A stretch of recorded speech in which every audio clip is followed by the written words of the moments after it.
लुम्बिनी प्रदेशका मुख्यमन्त्री चेतनारायण आचार्यले वास्तुशास्त्रलाई वैज्ञानिक सोच, सांस्कृतिक परम्परा र व्यवस्थित निर्माण संस्कृतिसँग जोडिएको ज्ञानका रूपमा विकास गर्नुपर्ने बताउनु भएको छ। रूपन्देहीको तिलोत्तमा नगरपालिका 5 मणिग्राममा दक्षिण एसियाली ज्योतिष महासंघ लुम्बिनी प्रदेश समितिद्वारा आयोजित लुम्बिनी वास्तु सम्मेलन 2083 को उद्घाटन गर्दै मुख्यमन्त्री आचार्यले परम्परागत ज्ञानलाई आधुनिक प्रविधिसँग समन्वय गरी सुरक्षित वातावरण मैत्री र दिगो संरचना निर्माणमा उपयोग गर्नुपर्ने आवश्यकता औल्याउनुभयो।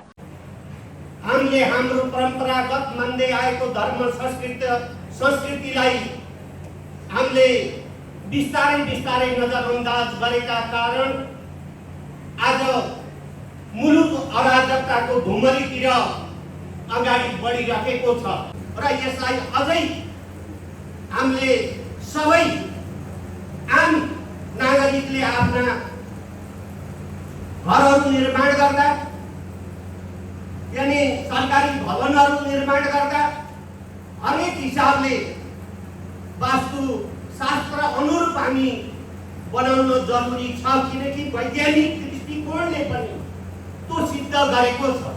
उहाँले वास्तुशास्त्रले मानव जीवन, प्रकृति र निर्माण बीच सन्तुलन कायम गर्ने अवधारणालाई अघि सारेको उल्लेख गर्दै यसको अध्ययन, अनुसन्धान र व्यावहारिक प्रयोगलाई समयानुकूल बनाउँदै लैजानुपर्ने बताउनुभयो।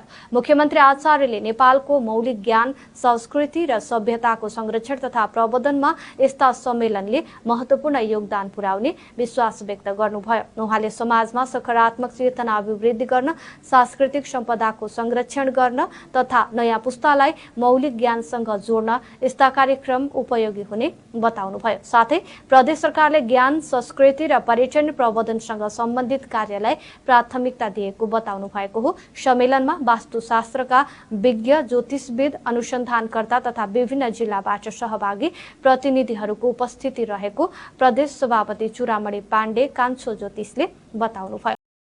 र आज 57औं दिनमा छौं हामी लुम्बिनी प्रदेश समितिको सभापतिको रूपमा जब मैले यही मञ्चमा शपथ ग्रहण गरेँ, त्यस पश्चात हाम्रो किचन क्याबिनेटको बैठकबाट हामीले सम्भव भएसम्म 30 दिनभित्र नभए 100 दिनभित्र केही एउटा विशेष कार्यक्रम गर्नुपर्छ।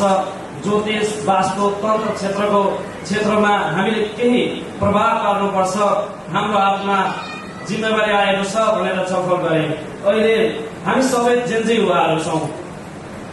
तपाईको अगाडि दिनभरि कार्यक्रम सञ्चालन गर्नुभएको छ। महासचिव, कोषाध्यक्ष र सम्पूर्ण पदाधिकारीहरूले मैले यस्तो टिम पाएको छु कि हिजो राति पनि 3 बजेसम्म उहाँहरू मसँग हुनुहुन्छ, ब्राह्मणहरू हुनुहुन्छ, सिजनको बेला छ, तर पनि सभापतिज्यूको परिकल्पनालाई हामीले पूरा गर्ने नै हो। तपाईँ आफ्नो पछाडिबाट हामी गर्छौँ भनेर लाग्नु भएको छ। कार्यक्रममा वास्तुशास्त्रको वर्तमान अवस्था, यसको वैज्ञानिक पक्ष तथा व्यावहारिक प्रयोगका विषयमा छलफल भएको महासचिव बद्री प्रसाद भट्टराईले बताउनुभयो। सम्मेलनले 7 बुँदे लुम्बिनी घोषणा पत्र जारी गरेको छ। सो अवसरमा दक्षिण एसियाली ज्योतिष महासंघ अन्तर्राष्ट्रिय समितिका सभापति आचार्य लक्ष्मण पन्थीले कार्यपत्र प्रस्तुत गर्नुभएको थियो। व्याख्या गरिएको छ। त्यस्तै गरी यो वास्तु, अर्को कुरा वास्तु भनेको पनि फेरि कस्तो पनि हुन्छ, जस्तै यहाँनिर कलात्मक विषयहरू राखेको छ, चिजहरू राखेको छ। यो कलालाई पनि वास्तुभित्र राख्न सकिन्छ। वास्तुकला जस्तै कतिपय कुराहरू कलात्मक बनाउनको लागि प्रयोग गर्ने कला। सम्मेलनमा 300 जनाको सहभागिता रहेको थियो।